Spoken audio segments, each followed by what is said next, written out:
Agus tíre. Is feachtas pobail é Love30, atá dúirg teorainneacha luais níos ísle a chur bhfeidhm i mbailte agus cathracha fud fad na tíre. Labhair Seán le Jennings le níos mó fhoghlaim faoi.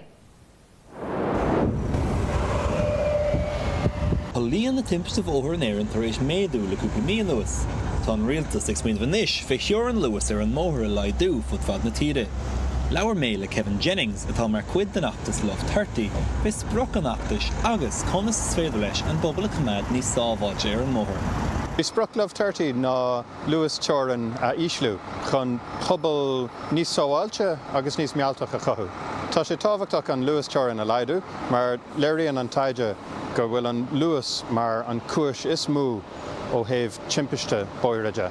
Leis an feachtas Love30 ag buntáistí ó thaobh sláinteide, mar bheadh níos mó fonn ar daoine siúil agus rothaíocht timpeall na háite, agus gan an bhfuil sin ó feithiclí a bhíon taphaí.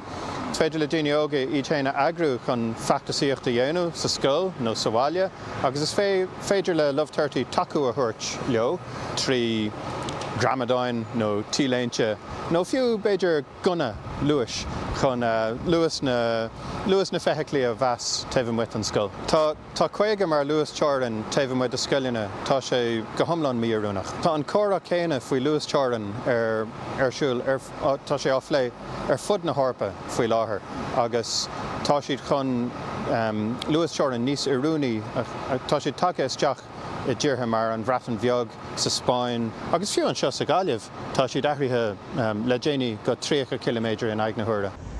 Anis is an teorainneacha luais a gar na Gaillimh leideithe an bheicimid an rud céine ag teach do bhain fud fad na tíre, bheicimid léinn.